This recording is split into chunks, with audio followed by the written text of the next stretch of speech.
Om Namaste. Bueno, vamos a reflexionar sobre el capítulo cuarto del Gita, el yoga del conocimiento, jnana, acción y renunciación. Karma, jnana, karma, sannyasa, yoga. En este capítulo, Krishna profundiza un poquito más en las enseñanzas del capítulo 2 y del capítulo 3 del Sankhya y del Karma Yoga. Y para mí explica uno de los aspectos más trascendentales del Gita, que es que los mensajeros de Dios se encarnan en todas las épocas y lugares para restablecer el Dharma. Insisto que para mí este es uno de los capítulos más bonitos y más trascendentales del Gita. Para facilitar un poco el estudio de este capítulo, lo podemos dividir en varios bloques. El primero lo encontramos entre los versos del 1 al 11. ¿Qué encontramos aquí? El origen del yoga y las encarnaciones del Señor para restablecer el Dharma, así como el principio de tolerancia religiosa fundamental en el hinduismo. Krishna empieza este capítulo, en el primer verso, explicando cómo el primigenio yoga, lo que él llama el misterio supremo, que él enseñó, se deteriora con el devenir del tiempo. Y os leo. Pero con el largo paso del tiempo, este yoga disminuyó en el mundo. Este antiguo yoga, el misterio supremo, es el que Krishna estaba exponiendo en el Gita a su amigo y devoto Arjuna, y a través de él a toda la humanidad. Y por ello, cuando la maldad aumenta en cualquier tiempo o lugar, él se encarna en cuerpo humano para restablecer el camino del bien. Y ahí encontramos un verso fundamental, que son dos, el 7 y el 8, y os lo leo. Cuando la bondad desfallece, cuando la maldad aumenta, cuando se olvida el propósito de la vida, yo me manifiesto. Vuelvo para salvar a los justos, destruir a los malvados y restablecer el Dharma. Yo nazco de era en era. Para mí, este verso da sentido a la historia. Si reflexionamos sobre cuándo surgen los grandes profetas, vemos que son épocas en que la violencia IMSA domina y de alguna manera es necesario restablecer el camino del bien. Lo vemos en Jesús con la dominación romana, en Mahoma con el imperio romano y el imperio sasánida, o en Lao Tse y Confucio con la época de los estados combatientes. Ninguno de ellos quería fundar ninguna religión, sino simplemente restaurar el Dharma. Tengo que confesaros que para mí este es el verso del cual me enamoré del Gita. Y fijaros una cosa, hasta ahora prácticamente Arjuna no sabía bien quién, creía que Krishna era su amigo, su primo, pero ahora se empieza a percibir realmente la trascendencia de esa encarnación de Vishnu en la tierra para restablecer el Dharma. Acordaros que el Gita está en medio de la batalla del Mahabharata, esa guerra civil entre los Pauravas y los Kauravas, una guerra civil que va a llevar a la destrucción total, al aniquilamiento absoluto. Por ello es necesario restablecer el Dharma y por ello Vishnu se encarna en Krishna, en Sri Krishna, al igual que lo va a hacer en otros tiempos y lugares, ¿no? Insisto, este es el verso por el cual yo me enamoré del Gita. De este profundo principio, que para mí es una de las principales enseñanzas del Gita, Sri Ramakrishna Paramahansa enunciará el principio de armonía entre religiones, tantos caminos, tantas religiones, que ya hemos comentado en otro vídeo.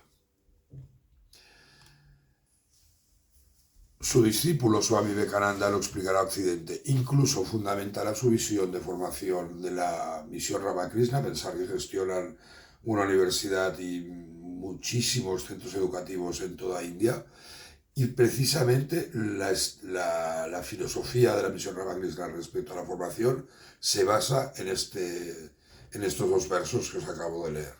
Porque es un verso trascendental y creo que no está suficientemente explorado y entendido en Occidente.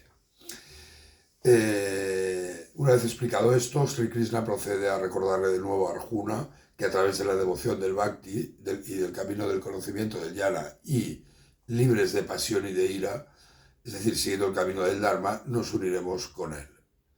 Y leo el verso número 10. Liberaos de la pasión, del miedo y de la ira, totalmente llenos de mí, confiando en mí, y purificados por la ardiente prueba del conocimiento, muchos se han convertido en uno conmigo. Y a continuación, en el siguiente verso, confirma de nuevo el principio de armonía interreligiosa. Os leo. Cualquier camino por el que los hombres acudan a mí, yo me rindo a ellos. En todos los sentidos, el camino que siguen los hombres es el mío. Por eso os decía que este capítulo es fundamental. Creo que este principio de armonía interreligiosa, que es inherente al Sanatana Dharma, al hinduismo, es algo que en Occidente tenemos que aprender, pero no como una manera forzada o obligada, sino porque realmente, si reflexionamos sobre la historia y damos crédito a este verso, da un sentido muy diferente.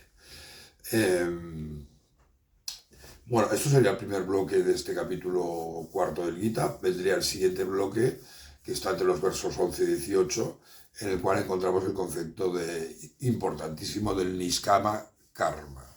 Es decir, actúa sin esperar los frutos. Que este es un principio clave del Karma Yoga. Y también encontraremos el secreto de la acción y la inacción.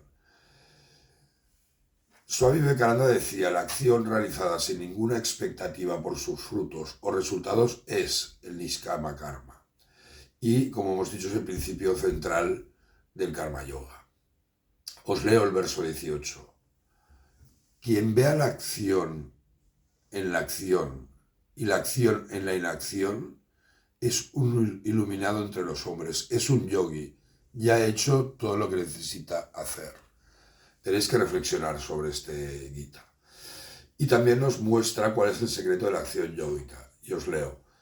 Aunque uno no esté involucrado en la acción, pero si la mente está pensando activamente en el egoísmo y en que el hombre es el propio hacedor, entonces es acción en la inacción. Complejo, esto hay que reflexionarlo y estudiarlo con calma. En los versos, entramos en el siguiente bloque, que estaría entre los versos 19 y 23, que es la recta conducta del jnani, del pandit. Aquel cuyos propósitos están libres de deseo y de egoísmo y que han quemado todas sus acciones en el fuego del conocimiento, del jnana, los sabios le llaman pandit. Este es el verso número 19. Y os leeré el 20. Quien ha renunciado al apego por el fruto de las acciones, que siempre está contento y liberado de cualquier atadura, él, aunque inmerso en la acción, no actúa. Fijaros que, como decíamos al principio, está complementando lo que nos explicó ya en el Karma Yoga y lo está dando una nueva visión relacionada con el Sannyasa, que es parte del título de este capítulo. Entramos en el siguiente bloque, que sería entre los versos 24 y 42, y nos detalla otros temas como los diferentes tipos de sacrificio, el yagna, que permiten purificar la mente o incluso el papel del gurú. Y encontramos también en este bloque otro verso trascendental. Y os lo leo, es el verso 35. Cuando hayas ganado este conocimiento, no volverás a caer en este error.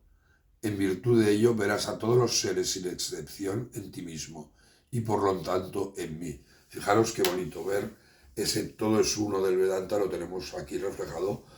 Por ello se llama Jnana Yoga este capítulo. Y más adelante, en el último bloque del Gita, en los 6 últimos capítulos, lo desarrollará más. Pero, un comentario.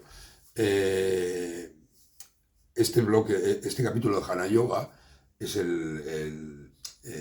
lo hemos incluido en el Karma Yoga, aunque pueda parecer confuso, pero es un poco siguiendo la división del Gita que hizo Vivekananda. Recordaros que aunque lo hemos dividido en un bloque de Karma Yoga, otro Bhakti y otro Jnana de conocimiento, en todos los capítulos todos los conceptos van apareciendo. Y también Krishna nos afirma que el conocimiento destruye el karma. Y yo os leo. Tal y como un fuego abrasador convierte su combustible en cenizas, oh Arjuna, aún así, el fuego del conocimiento convierte todas las acciones en cenizas. Fijaros qué importante es el Jnana Yoga desde el punto de vista del Gita, que nos permite pues convertir en cenizas todos los frutos de nuestras acciones. Y Krishna finaliza este capítulo afirmando que el alma que duda se dirige hacia la destrucción y que por tanto Arjuna debía luchar. Os leo. Por lo tanto, Arjuna, Corta la duda engendrada por la ignorancia con la espada de la autorrealización que se ha infiltrado en tu corazón. Dirige el yoga hacia ti mismo y levántate, oh Arjuna. Qué bonito, qué maravilloso, qué ánimos le está dando Arjuna. Dice, el conocimiento es lo que te hará levantarte. Levántate, Arjuna, levántate y lucha. Y creo que es un mensaje de ánimos para todos y cada uno de nosotros. Desde la ignorancia se genera el miedo y desde el conocimiento nos permite saber cuál es nuestro camino para actuar. Resumiendo, para mí, ya os decía, es uno de los capítulos fundamentales del Gita. Aparte que amplía las explicaciones de los dos capítulos anteriores, nos explica en el verso 6, 7 y 8 las reencarnaciones del Señor en el mundo para restablecer el Dharma y por tanto la aceptación implícita de cualquier religión o cualquier camino espiritual dentro del budismo. Y ese, para mí, es la gran aportación que el Gita aporta a la humanidad.